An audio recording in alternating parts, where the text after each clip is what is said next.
फटाक्यांच्या आतिषबाजीमुळे नागपूरच्या 8 रस्ता चौकातील रिलायन्स सुपर स्टोअरला भीषण आग लागली। आपण बघू शकतो की जी आग लागली ती रात्री 9 वाजता लागली होती, मात्र आता सकाळला देखील त्या आगीची काही दाहकता दृश्य आपल्याला पाहायला मिळत आहे।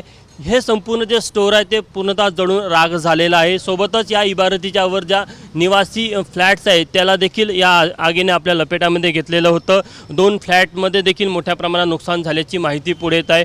या स्टोअरच्या आतमध्ये जे साहित्य होतं ते पूर्णतः जळून राख झालेलं आहे।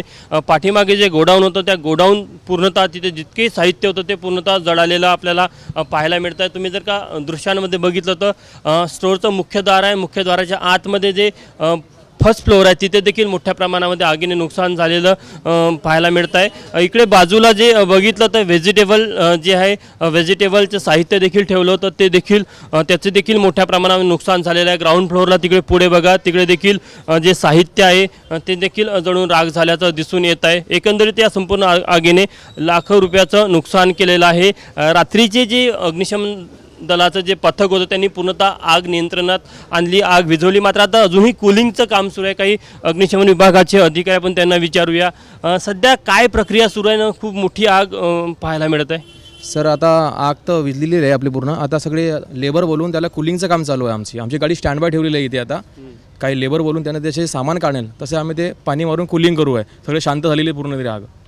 ही स्टोअर ग्राउंड फ्लोअरला आहे, वर निवासी इमारत आहे, त्यामुळे इमारतीच्या स्ट्रक्चरला काही आगीमुळे नुकसान झाल्याचं काही प्राथमिक दिसतं का? नाही, काही हानी झाली नाही, काही इंज्युअर कोणाला काही नाही आहे। फक्त खाली गोडाऊन जे सामान भरलं होतं तिथेच आग लागली होती, फक्त ते कंट्रोलमध्ये केलेली आहे सगळे। इमारतीच्या स्ट्रक्चरला या आगीच्या उष्णतेमुळे काही नुकसान झालं असं वाटतं तुम्हाला? तेवढं काही झालेलं नाही आहे, फक्त थोडे त्याचे सिमेंटचे जो हे राहते तो थोडासा डॅमेज झालेला आहे, बाकी काही हे नाही झालेलं आहे। इथे जर का तुम्ही बघितलं ना तर बघा, हे व्हेजिटेबल इथे ठेवलेलं आहे, ते देखील जे विक्रीला ठेवलं जातं ग्राहकांसाठी पूर्णतः जळून राख झालेलं आहे। तिथलं पाठीमागचं जे गोडाऊन होतं ते देखील पूर्णतः जळून राख झालेलं आहे। त्यामुळे नागपूर शहरात अशा प्रकारच्या 6 वेगवेगळ्या घटना घडल्या ज्या फटाक्यांच्या आतिषबाजीमुळे तिथे आग लागली, मात्र यातली सर्वात मोठी आग ही रिलायन्स सुपर स्टोअर जी 8 रस्ता चौकामध्ये आहे तिथे लागली, त्यामुळे लाखो रुपयाचं नुकसान झालं। कॅमेरामॅन अतुल हिडेसह तुषार कोहळे, एबीपी माझा, नागपूर।